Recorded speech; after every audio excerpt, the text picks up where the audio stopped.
जोर से चौकीदार पूरी करो, हमारी मांगे पूरी करो, दूर करो, भ्रष्टाचार दूर करो, भ्रष्टाचार तानाशाही नहीं चलेगी, नहीं चलेगी, भाजप तेरी तानाशाही नहीं चलेगी। जनतानी मांगे पूरी करो, हमारी मांगे पूरी करो। જય હિન્દ દર્શક મિત્રો, હું જમીલ પઠાણ, આપ જોઈ રહ્યા છો તીર સમાચાર। વાત કરીશું કોંગ્રેસના અનોખા વિરોધની। જી હા, તૂટેલા નાળા, ડાયવર્ઝન, રોડથી વિદ્યાર્થીઓ, ખેડૂતો, વેપારીઓ, દર્દીઓ અને આમ જનતા પરેશાન છે। ખબર અંતર કાઢવા તો આવો ચોકીદારો। આ લખાણ સાથે છોટાઉદેપુર જિલ્લાના ત્રણેય ધારાસભ્ય, સાંસદ અને પ્રભારી મંત્રીના ફોટાવાળા આ બેનર લાગ્યા છે છોટાઉદેપુરમાં। સિહોદ પાસે ભારજ નદી પટમાં તૂટેલા ડાયવર્ઝન ઉપર આ બેનર લગાડ્યા છે કોંગ્રેસે।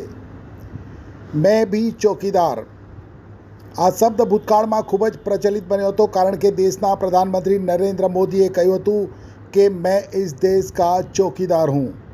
અને ત્યારબાદ ભારતીય જનતા પાર્ટીના દરેક કાર્યકર્તા અને નેતાઓએ गर्व साथे पोताना फोटा साथे मैं भी चौकीदार लखीने सोशल मीडिया सहितना माध्यमों अपलोड कर्या हता अने देश आखामां मैं भी चौकीदारनो ट्रेंड चाल्यो हतो।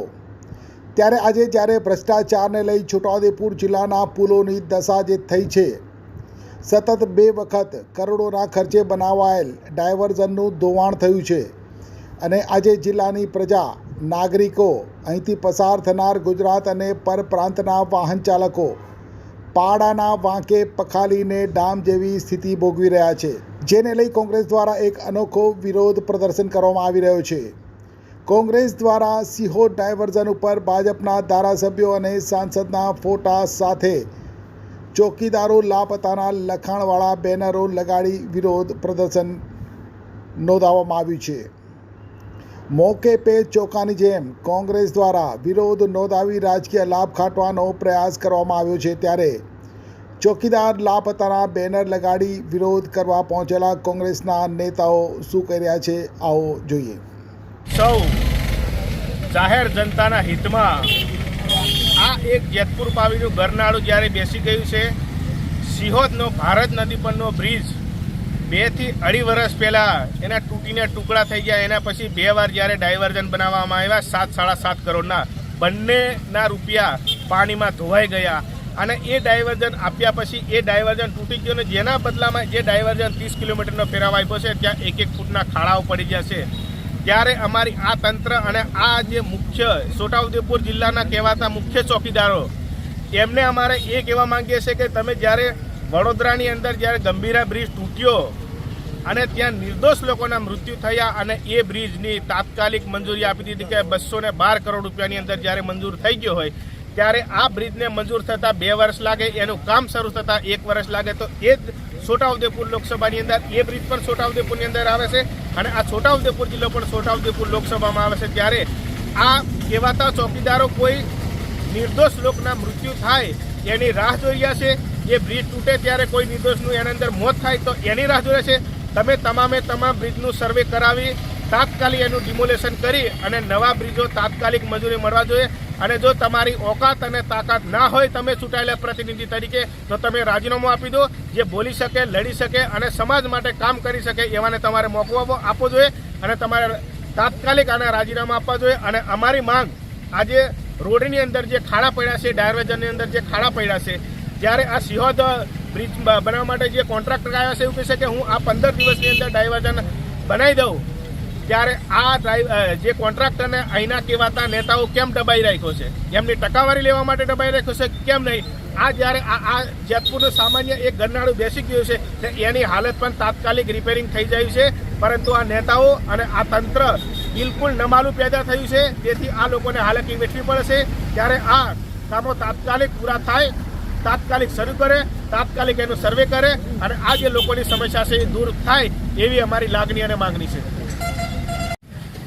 છોટાઉદેપુર જિલ્લો ચાલુ વર્ષે કોઈ જગ્યાએ કોઈ યુદ્ધ કરવા આવવાનો એ રીતે બધી જગ્યાએથી સંપર્ક વિહોણો થઈ ગયો છે।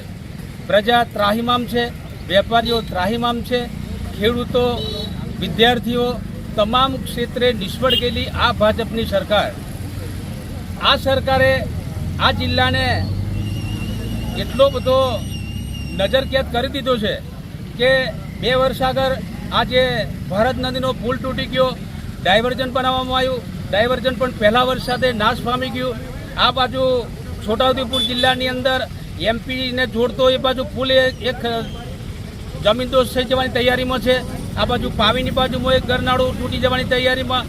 અમારો આ રતનપુરવાળો પુલ પણ જર્જરિત હાલતની અંદર, પેલી બાજુ બોડેલીવાળો પુલ એ પણ નાશ પામવાની તૈયારીમાં. તો હવે આપણા ગુજરાતના આપણા સીએમ અને અમારા એવા ગણાતા પ્રભારી મંત્રી ભીખુસિંહ પરમાર સાહેબને પણ વિનંતી કરીએ કે તમે અહીંયા મોટા ફેરા મારો છો તો તમે આગોતરું આયોજન કરો. આ એક ગરનાળું એક જ પહેલા વરસાદે તૂટી જાય તો છોટાઉદેપુર જિલ્લાએ શું ગુનો કર્યો?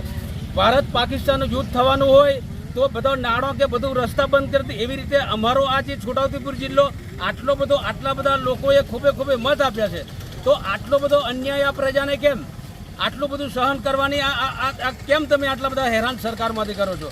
સરકાર બધી રીતે સફળ થઈ હોય તો આટલો બધો અન્યાય કેમ? એક બાજુ ગરનાળું તૂટવા, આ એક વરસાદે હમણાં અમને એવું જાણવા મળે છે કે કોન્ટ્રાક્ટર હમણાં વહેલી તકે તાત્કાલિકના ધોરણે અમે આ ગરનાળું ચાલુ કરી દઈએ એવું જાણવા મળે છે, પણ અધિકારીઓ અને રાજકીય નેતાઓની મિલીભગતના કારણે આ ગરનાળું તૈયાર થવાની એની અંદર ભેદભાવ રાખી રહ્યા છે આ લોકો. એટલે અમારે આ તકે બીજું કંઈ કહેવું નહીં. વહેલી તકે ગરનાળું, અમારો છોટાઉદેપુર જિલ્લો વડોદરાને જોડતો જિલ્લો છે, એ જિલ્લાનો સંપર્ક 4 વ્હીલ વાહન, બસ, લક્ઝરી બસો, અહીંયાથી અમારે બરોડા જવું હોય તો જેતપુર પાવી આવીને બરોડાનો કોઈ રસ્તો.